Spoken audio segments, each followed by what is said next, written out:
निसर्गाचं वरदान लाभलेला, अनेक धार्मिक स्थळांनी पावन झालेला आणि राजकीय सामाजिक चळवळींनी एकेकाळी गाजलेला दौंड विधानसभा मतदारसंघ पुण्यापासून हाकेच्या अंतरावर असलेल्या या तालुक्यानं आजवर महाराष्ट्राच्या संपन्नतेत मौलिक भर घातली आहे. पण अलीकडच्या काही वर्षात मात्र दौंड विधानसभा मतदारसंघ अत्यंत भेसूर, बकाल आणि भकास झाला आहे. गटातटाच्या राजकारणाने इथली सर्वसामान्य जनता त्रस्त झाली आहे. शेती, शिक्षण, रोजगार, वीज, रस्ते, पाणी अशा मूलभूत सुविधांची वानवा तालुक्यातील प्रत्येक गावात आहे. सांस्कृतिक राजधानीच्या शेजारीच असलेल्या या दौंड विधानसभा मतदारसंघाची वाताहत का झाली? याला जबाबदार कोण? दौंडमधल्या सर्वसामान्यांचा वाली कोणी राहिलाच नाही का? लोकप्रतिनिधींना मतदारांची आठवण फक्त निवडणूक काळातच येते का? दौंडमधील युवकांच्या रोजगाराचं काय? शेतीच्या प्रश्नांचं काय? बेरोजगार तरुणांच्या फौजा इथल्या गावागावात पडून आहेत, पण या दाहक प्रश्नांकडे लक्ष द्यायला सत्ताधाऱ्यांना वेळ नाही आणि वेळ असलाच तरी आपल्याशिवाय पर्यायच नाही या आंधळ्या मदमस्तीत ते धुंद आहेत. प्रत्येक पक्षाचं इलेक्शन पुरतं चालतं. इलेक्शन झालं की 5 वर्ष मतदार टाकून दिला जातो. मग अशा वेळी एक युवक मैदानात उतरतो. राजकारणाच्या या सावळ्या गोंधळात तिसरा नवीन पर्याय देतो. द्यायची असते त्याला सामान्यांच्या प्रश्नांना साध, साधायचा असतो त्याला जनसंवाद. दौंड विधानसभा मतदारसंघातील 100हून अधिक गावात 350 किलोमीटरहून अधिक अंतर पायी चालत दिग्विजय सर्जेराव जेधे दौंडच्या सर्वांगीण विकासाचा नारा बुलंद करतात.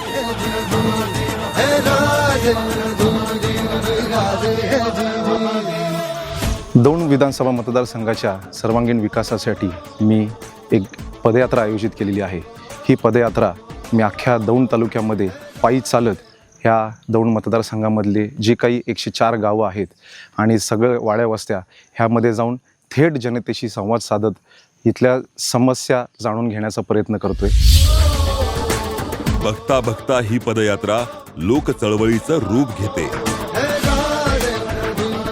देशाचे ज्येष्ठ नेते शरदराव पवार यांच्या प्रेरणेने सुरू झालेल्या या पदयात्रेला जेधे पवार घराण्याच्या ऋणानुबंधाची आणि इतिहासाची किनारही आहे. स्वराज्यासाठी वतनावर पाणी सोडणारे वीर कान्होजीराजे जेधे, बाजी सर्जेराव जेधे, बहुजनांना राजकारणाच्या, समाजकारणाच्या मुख्य प्रवाहात आणणारे देशभक्त केशवराव जेधे, समाजभूषण बाबूराव जेधे, समाजसेवक शिवाजीराव जेधे आणि समाजकार्यात अग्रेसर राहिलेले पारगावचे माजी सरपंच सर्जेराव जेधे. जेधे घराण्यातील या व्यक्तिमत्वांनी रचलेला दैदिप्यमान वारसा पुढे चालवत असताना दिग्विजय जेधेंच्या मनात दौंड विधानसभा मतदारसंघातील सर्वच समाज घटकांच्या सर्वांगीण विकासाचे ध्येय आहे.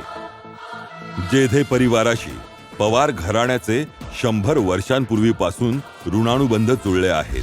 एकंदर डाटा पुणे जिल्ह्यात 50 होते आणि हे जे 36 लोक कुजळे झाले त्याच्यामध्ये सवण जिल्ह्यामध्ये महिलांच्यासाठी एक जागा असायची. चाचासाहेबांनी माझ्या मातोश्रीला सांगितलं की महिलांची जागा आहे तिथं तुम्ही उभं राहिलं पाहिजे आणि त्यांना उभं केलं आणि त्या ठिकाणी विजयी झाला. म्हणजे माझ्या घराण्याच्या राजकारणाची सुरुवात ही केशवराजूंनी त्या काळामध्ये काँग्रेसला दिलेल्या देशाच्या माध्यमातून त्या ठिकाणी झाली. ही गोष्ट या ठिकाणी मान्य केली पाहिजे. केशवराव जेधे यांनी लोकसभेची निवडणूक 1957 साली बारामतीतून लढवली आणि ते लोकसभेमध्ये निवडून गेले.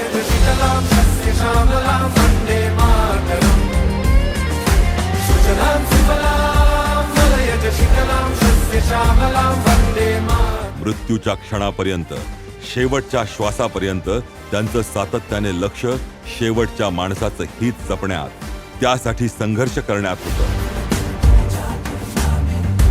नहीं ज़मीन आसमानों में, नहीं मुमकिन है दो जहां. खऱ्या अर्थानं महाराष्ट्रातल्या त्या कालखंडातला एक अत्यंत महत्वाचा एकमेव लोकनेता, मास बेस्ड लीडर म्हणून केशवराव जेधे नावारूपाला आले, असे मत माननीय शरद पवार साहेबांनी जाहीरपणे व्यक्त केले आहे. त्या सामान्य माणसाच्या हिताच्या संबंधी विना तरतुदीची भूमिका घेणं, याच्यासाठी उभं आयुष्य हे केशवरावजींनी घालवलं.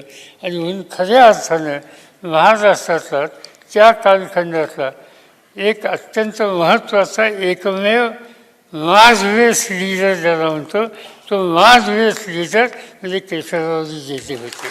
8,000 people from all over the country marched into Goa. आदरणीय पवार साहेब केशवराव जेधेंच्या विचारांना अनुसरूनच महाराष्ट्राला आणि देशाला आजवर आकार देत आले आहे. जेधे पवार या दोन्ही परिवारांनी महाराष्ट्रासाठी आणि देशासाठी दिलेले योगदान अलौकिक आहे. ही वाट जरी बळणाची बळ येऊ दे हिमतीला, झुंजार होनी ललकार आसमानाला. हाच वारसा पुढे चालवण्यासाठी आता दिग्विजय जेधे सज्ज आहे. लावून कपाळी माती घ्यायचे पक्ष तिच्या पाठी, हुंकार भरारीसाठी पेटू दे मनाच्या वाती. याचाच भाग म्हणून आदरणीय पवार साहेबांनी देशाच्या आणि महाराष्ट्राच्या विकासासाठी आखलेल्या धोरणांची आणि त्यांच्या विचारांची माहिती दौंड मतदारसंघाच्या कानाकोपऱ्यात पोहोचवण्यासाठी दिग्विजय जेधेंनी आयोजित केलेली ही दौंड जनसंवाद पदयात्रा 1 ऑगस्ट 2024 रोजी पारगाव येथील छत्रपती शिवाजी महाराज चौकात दौंड जनसंवाद पदयात्रेचा शुभारंभ झाला. हे धर्मीची आन तुला जीवाच रान कर तू. पहिल्याच दिवशी पारगाव, शिंदेवाडी, गलांडवाडी, एकेरेवाडी, खुटबाव, नाथाची वाडी, वांजरवाडी, देलवडी इथल्या ग्रामस्थांशी संवाद साधताना समस्यांची लांबलचक यादीच समोर आली. तिथं चांगल्या पद्धतीचं कॉलेज व्हावं, की आम्हाला घरमध्ये पाणी आलं पाहिजे, एवढीच आमच्या गोरगावची विनंती आहे. शाळेला जायची त्यांचं मुलाचं ऍक्सिडेंट झालं, चालू झालं असं गोड्याने पाणी चालत येऊ द्या. 100% आमच्या कुठं जातात माहिती का आम्हाला, येडगाव. त्या कांद्यात सुद्धा इतकं मोठं नुकसान होत चाललेलं आहे की तो आज 50 रुपयाचा बाजार आज 30 रुपयावरतीच राहिलेला आहे. आमच्या गावामध्ये महिला अस्मिता भवन नाही, त्याची मागणी आम्ही 2-3 वेळा केली तरी त्याची काही तरतूद केलेली नाही. आणि शिवाय आमच्या ज्या महिला मोलमजुरी करतात, आमच्या गावात पण बाहेरच्या गावात पण करतात, त्यांच्यासाठी जर आणखी काही वेगळे उपक्रम वगैरे राबवता आले तर खूप महत्त्वाचं. गावागावातील बेरोजगार युवा पिढीला धीर देत जनसंवाद पदयात्रा पुढे जात होती. काळजी करू नका, आम्ही या सर्व समस्यांचा अहवाल पवार साहेबांसमोर मांडणार आहोत. आता परिवर्तन अटळ आहे. दिग्विजय जेधेंच्या या शब्दांनी तरुणांच्या मनाला आता उभारी येत आहे. त्यांच्याबरोबर चर्चा करून त्यांचे जे काही समस्या आहेत मी ते जाणून घेतोय, त्याची नोंद घेतोय आणि त्याचा नंतर मी एक अहवाल बनवून आदरणीय शरदचंद्रजी पवार साहेब यांच्यापुढे मी तो अहवाल मांडणार आहे. ह्या समस्या प्रामुख्याने युवकांच्या विषयक आहेत. आजवर काही जणांच्या दहशतीमुळे लोक समस्यांविषयी बोलत नव्हते. लोकसभेच्या निवडणुकीत इथल्या मतदारांनी शांततेत करेक्ट कार्यक्रम केल्याची चर्चा तालुक्यात असताना आता विधानसभेलाही लोक विजयाची तुतारी फुंकण्यासाठी सज्ज झाल्याचे बोलले जात आहे. काय हो, एक तत्वी एक मात, समजा एकच तत्वी वागायचं, डबल तत्वी वागायचं नाही. डबल तत्वी वागणार त्याला पत्न भोगावं लागते. 100% बघा तुम्ही. म्हणून आपली समजेनी तुतारी मारायची, जिगरीनी मारायची, बायका पोरांनी मुलांनी मारायची, समजेनी सोडायची नाही.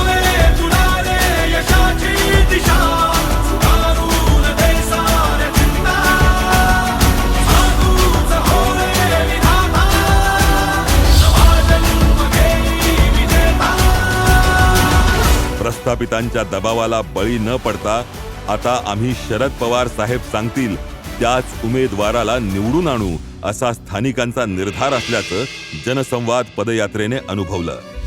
आदरणीय शरदचंद्रजी पवार साहेब यांनी दौंड तालुक्यामध्ये दुष्काळ दौरा काढलेला होता. ह्या दुष्काळ दौऱ्याच्या वेळी खोर या गावी त्यांनी एक विधान केलेलं होतं. ते म्हणजे आपल्याला जनसंवादातून सुशासन आणायचे आणि आपल्याला येणाऱ्या विधानसभेमध्ये आपल्याला महाराष्ट्राचं सरकार बदलायचे. हे एक अत्यंत सूचक विधान आदरणीय पवारसाहेबांनी तिथं असंख्य ग्रामस्थांच्या समोर केलं आणि हे जे वाक्य आहे मी हे वाक्य आत्मसात केलं आणि मीही ठरवलं की आता आपल्याला पवारसाहेबांनी आदेश दिलेला आहे आणि त्या आदेशाचं पालन करायचं आहे आणि आपल्याला दौंड तालुक्यामध्ये आपल्याला बदल जर घडवायचा असेल तर आपल्याला एक जनसंवादाची एक मोहीम राबवावी लागणार आहे. पाऊस पाण्याची, वादळ वाऱ्याची कशाचीच पर्वा न करता दिग्विजय जेधे शेताच्या बांधावर जात होते. वाड्या वस्त्यात लोकांच्या समस्यांविषयी बोलत होते.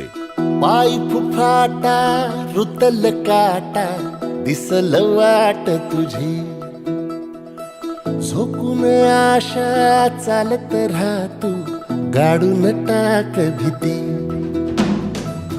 कधी पारावर तर कधी मंदिरात ते बैठका घेऊन प्रश्नांची चर्चा घडवत होते. तुझी हो झोकून आशा चालत राहा तू गाडून टाक भीती. मागू नको आधार शोध तुझं तू दाड घालू नको तू साध. महाराष्ट्राला सध्या मिळत असलेली सापत्न वागणूक दौंडकरही अनुभवतो आहे. पांढरेवाडी, कुरकुम, मळद या भागात फिरताना तरुणांचा आक्रोश जनसंवाद पदयात्रेने अनुभवला. कामापासून भरपूर वंचित आहे. त्या कंपनी एवढ्या कंपनी असून कुठलीच पोरं कंपनीने कामाला नाही. तुझा तुला तू देव दिलास तुफान पेटू देऊरी. दिग्विजय नाना, अहो आम्ही उच्च शिक्षित आहोत पण आम्हा तरुणांच्या हाताला काम नाही. MIDCत श्रीमंत आणि गरीब असा थेट भेदभाव केला जातो. गरिबांना नोकरीची मुळीच संधी दिली जात नाही. परप्रांतीय मुलांना लगेच नोकऱ्या दिल्या जातात. मराठी माणसांचा असा अपमान का केला जातोय? गरीब पोरांना इथे जास्त महत्त्व भेटत नाही. गरीब पोरं बाहेर नाही येतात इथं कामाला, पण त्यांना कंपनी जास्त महत्त्व देत नाही. कंपनीवर डायरेक्ट म्हणतात की तुमचा वरनं आदेश आल्याशिवाय आम्ही घेणार नाही. कारण त्यांना असं वरनं दबाव आहे की वरनं असं सांगतात की जेवढी अशी मोठी पोरं आहे का म्हणजे अशी हाय क्वालिटी वयाने मोठी नाही का म्हणजे पैशाने मोठी त्यांना जास्त प्रोत्साहन देतात. गरीब पोरं अशी लांब नाही येतात पण त्यांना डायरेक्ट हाकलून लावतात गेटवर. तरुणांनी विचारलेल्या या प्रश्नाचे उत्तर प्रस्थापित नेतृत्वाकडे आहे का? केंद्रीय यंत्रणांना हाताशी धरून ED CBIचा धाक दाखवून प्रादेशिक पक्ष मोडीत काढण्याची दिल्लीची रणनीती मराठी माणसाने लोकसभा निवडणुकीत परतवून लावली. आपला महाराष्ट्र असा नाही मित्रांनो. आपला महाराष्ट्र जो आहे तो छत्रपती शिवाजी महाराजांच्या विचारांचा महाराष्ट्र आहे. आपला जो महाराष्ट्र आहे तो शिवशाहू फुले आंबेडकरांचा विचारांचा महाराष्ट्र आहे आणि अशा महाराष्ट्रामध्ये आपल्याला विकास करायचा आहे. जनसंवाद पदयात्रेत दिग्विजय जेधेंना मराठी माणसाच्या स्वाभिमानाचा नेमका हाच अनुभव पदोपदी येत आहे. असं तरुणवर तुमच्याबरोबर फिरतोय, ॲटलिस्ट लोकांकडून पोचतोय, तुम्ही ऐकून घेताय लोकांचे काय म्हणजे नेमकं म्हणणं काय, त्यांचा त्रास काय, हे सुद्धा ऐकायला वेळ नाही जेधे साहेब लोकांना, आणि तुम्ही तिथपर्यंत पोहोचता. That is very good.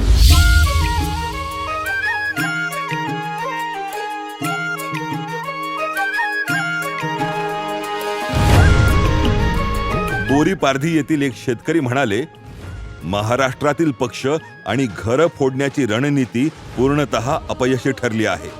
गद्दारांना तर जनता धडा शिकवेलच, पण जो पक्ष हे घडवून आणत आहे त्यालाही आम्ही अद्दल घडवूच. बदल तर घालतात पाहिजे नाही तर वाट लावली की शेतकरी काय ठेवली बरोबर. खाण्यावर पुतवर GST बसवून ठेवली. गोराव शेतमालाच भाव तर काय आज बाजरी केली लोकांनी तर 250 रुपयांनी चालली. तिचा काढणीचा खर्च निघतोय का या पावसाळ्यात? आणि खर्च कमी झाला का शेतीचा की वाढला? खर्च तर वाढायचा एवढा वाढतोच ना. खतं महाग झाली, दुनिया महाग झाली. राजकारणाने अत्यंत खालची पातळी गाठली आहे. राजकीय चर्चांच्या नादात सर्वसामान्यांचे प्रश्न मागे पडत आहेत. सामान्यांच्या प्रश्नांकडे लोकप्रतिनिधींचे दुर्लक्ष होत आहे. सर्वसामान्य जनता होरपळलेली आहे आणि लोकांना आज आमदारकी असो किंवा खासदारकी असो कोणाला मतं करावी इथं बघून लोकांचा मोठा प्रश्न आहे. आज ह्याच्या मागे झालं तर हा कोणाच्या पाठीमागे जातो ह्याची गॅरंटी नाही. दिल्ली समोर महाराष्ट्र कधीच चुकत नाही हा आपला इतिहास आहे. केशवराव जेधेंनी हा मराठी स्वाभिमान तर जपलाच, पण त्यांची ही परंपरा पुढे यशवंतराव चव्हाणांनी चालवली आणि आज शरदराव पवारही दिल्लीच्या तख्तासमोर न झुकता मराठी माणसाच्या लढवय्या वृत्तीचे ज्वलंत उदाहरण ठरले आहेत. पवार साहेबांना आपला आदर्श मानणारे दिग्विजय जेधे दौंड विधानसभा मतदारसंघात आता परिवर्तनाची तुतारी फुंकण्यासाठी सज्ज झाले आहेत.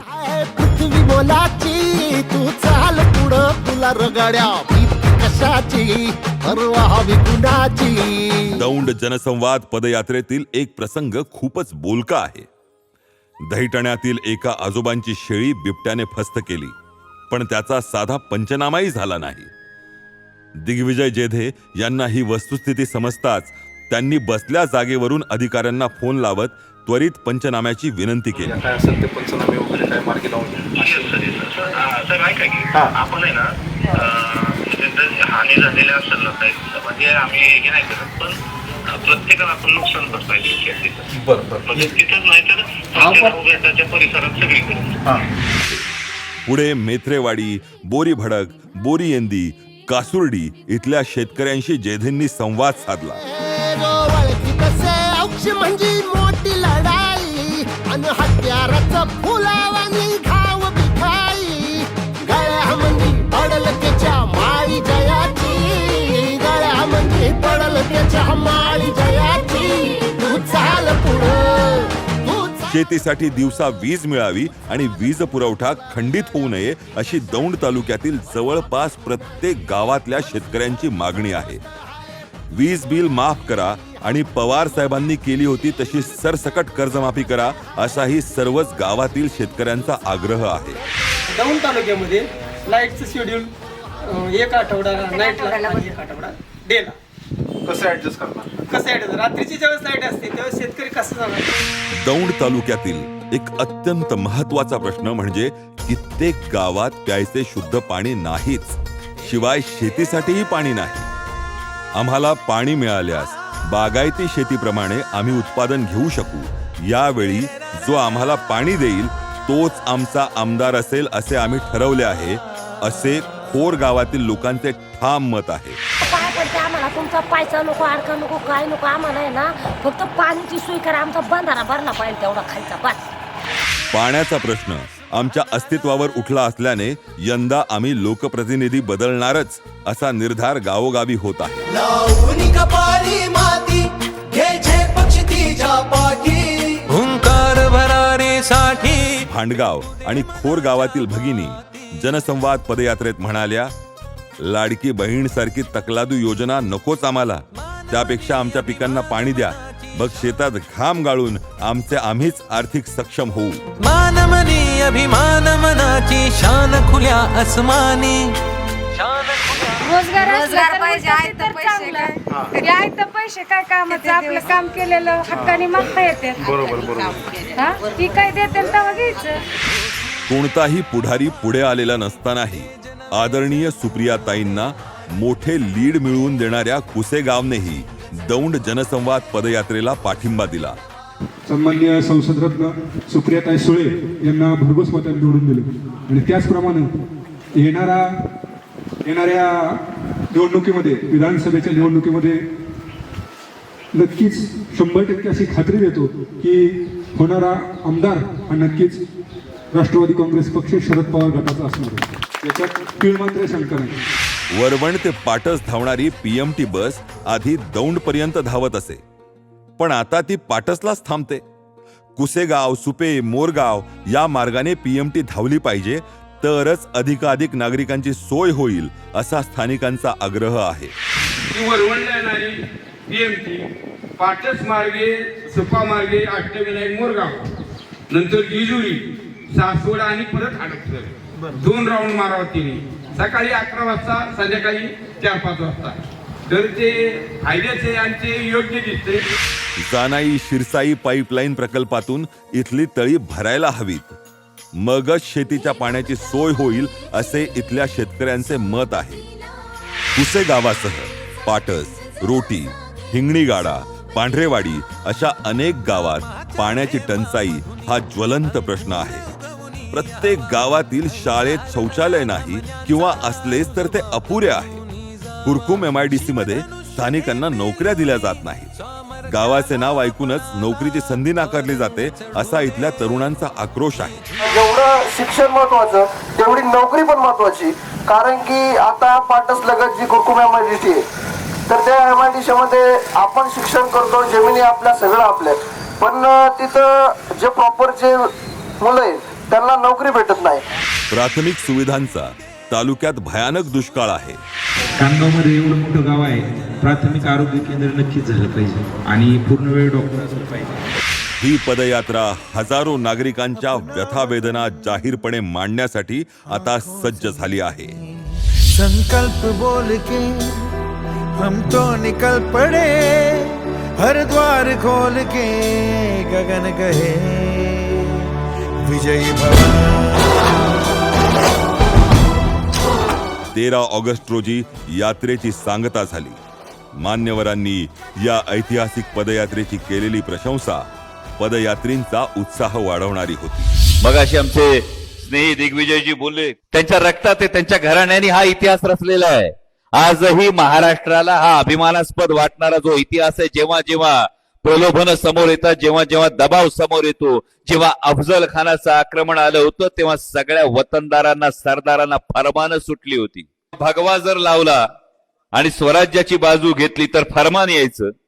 तेव्हा फरमानं आली होती की जर शिवस्वराज्याची साथ दिली, जर शिवाजी महाराजांची साथ दिली तर घरादारावरून नांगर फिरेल.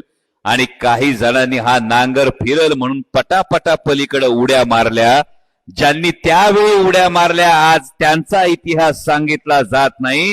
इतिहास सांगितला जातो तो स्वाभिमानासाठी आणि निष्ठेसाठी वतनावर पाणी सोडणाऱ्या कारीच्या कान्होजी राजे देशमुखांचा इतिहास सांगितला जातो. दौंड जनसंवाद पदयात्रेमुळे दौंड विधानसभा मतदारसंघाच्या राजकीय क्षितिजावर आता नव्या दमाचे युवा नेतृत्व उदयाला आल्याचे पक्के झाले आहे. दौंड मतदारसंघातील बंधू भगिनी सुजाण आहेत. आता आपल्या आणि पुढील पिढीच्या उज्ज्वल भवितव्यासाठी ते दिग्विजय जेधेंच्या पाठीशी नक्कीच ठामपणे उभे राहतील. है रात की सुरंग, भटकी है रोशनी, है छटपटा रही रोशनी, गगन कहे विजयी भव. दौंड तालुक्यामध्ये गेल्या 10 ते 15 वर्षांपासून जो काही कामांचा जो काही बॅकलॉग राहिलेला आहे, जनतेच्या जे काही मागण्या आहेत, त्या मागण्यांचा उहापोह होईल, त्या मागण्यांची चर्चा होईल आणि त्याच्यामध्ये नक्कीच आपल्याला मार्ग काढता येईल अशी एक प्रकारची मी एक योजना राबवली. एकंदर दौंड विधानसभा मतदारसंघाच्या उज्ज्वल भविष्यासाठी आता परिवर्तन अटळ आहे. बदल घडवण्यासाठी दौंड तालुक्यातील जनता आता सज्ज आहे. आता हवा बदल नवा. धरणीची हाल तुला जीवात जरा आता नाही तुतारी, बाकीचा विषय नाही. साहेबाशिवाय मतदानच नाही करायचं. पेटून राव भार वादळ वाऱ्यात तू पडू दे ठिणगी, लागू दे बनवा आई चरून फेड तू. अंधार भेद उजेड पाड, पहाट नवी कर तू. लढार तू, लढार तू, लढार तू बळीराजा. वाट हीर तुझीच तू, झोकून दे बळीराजा. सगळा विषय हा जनतेचा. आपण जनतेसाठी उभं राहिलं पाहिजे आणि तुम्ही सगळं सहकुटुंब सहपरिवाराचं लक्ष कमी करून जनतेसाठी करताय. ह्याच्यासाठी सलामी.